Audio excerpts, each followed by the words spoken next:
Um abraço, amigos do esporte.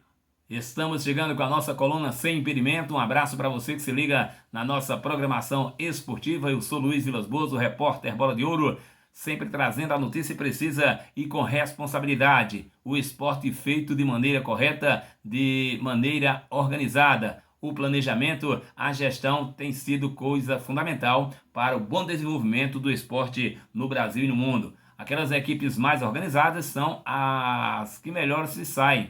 O exemplo dado hoje é o exemplo do Flamengo, o time que era o clube do Brasil que mais devia, o time mais organizado financeiramente. Hoje o Flamengo dá um exemplo para o Brasil e o mundo por conta da sua organização. O time hoje está organizado, tem o melhor plantel do Brasil e um dos melhores do mundo.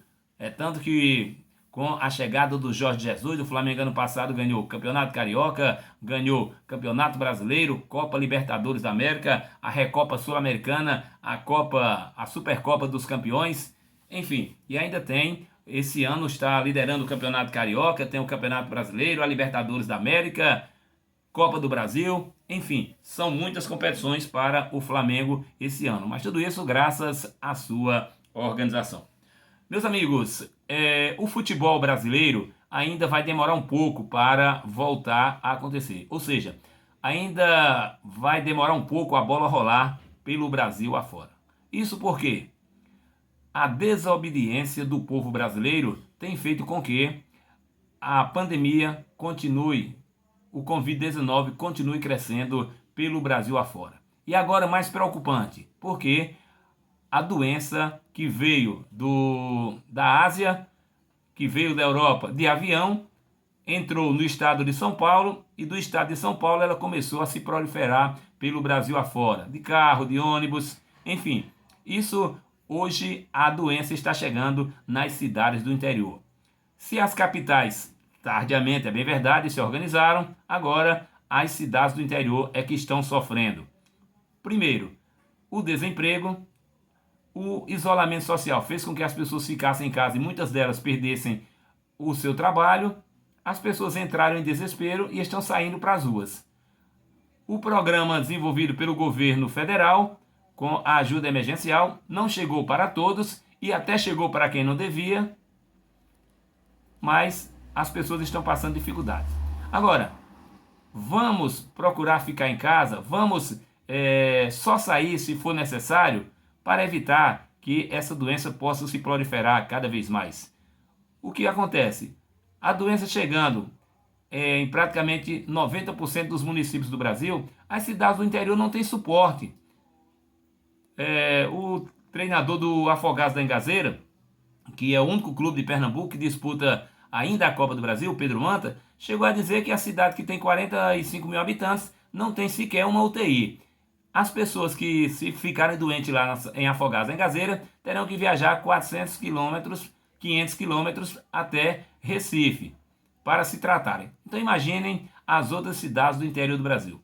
Então, houve um relaxamento por parte dos governantes, abrindo de forma gradativa a economia do estado, a economia dos municípios, mas só que as pessoas desobedeceram a essas regras e estão indo para a rua fazer caminhada, estão indo para os parques passear, estão fazendo festinhas e sem o uso da máscara. E isso faz com que o número de pessoas contaminadas aumente no Brasil afora.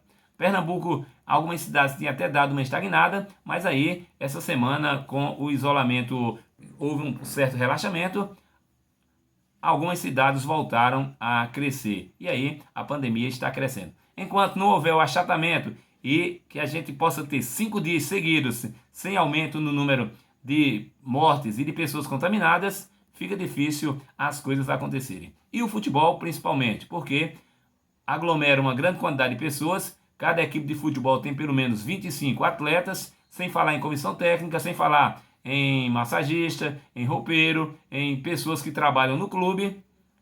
Então é um grande aglomerado. As federações começaram a liberar os testes para os clubes. Os grandes de Pernambuco, Náutico, Sport e Santa Cruz farão esse final de semana e as equipes do interior só a partir da próxima segunda-feira. Só que as cidades de Caruaru e também Bonito no Agreste, o governador já determinou que essas cidades não voltam às atividades na próxima segunda-feira, porque o número de pessoas contaminadas continua crescendo. A cidade de Petrolina, onde temos o Petrolina disputando o Campeonato Pernambucano, também não volta na próxima semana. Então fica descartada assim a possibilidade da volta do futebol pernambucano agora no final de junho. É esperar para julho. A mesma coisa acontecendo no estado da Bahia. Meus amigos, minhas amigas, agora vamos curtir o Dia dos Namorados, né? Cada um ao lado da sua amada, do seu amado, para que a gente possa curtir bem o Dia dos Namorados. E eu finalizo dizendo que esse dia é para ser lembrado em todos os momentos. Ou seja, que os namorados se amem eternamente, que se amem todos os dias, não só um dia no ano. Um grande abraço a todos, bom final de semana e compartilhe o nosso trabalho. E lembre-se, a desobediência está retardando a volta do futebol no Brasil. Um grande abraço e fiquem com Deus.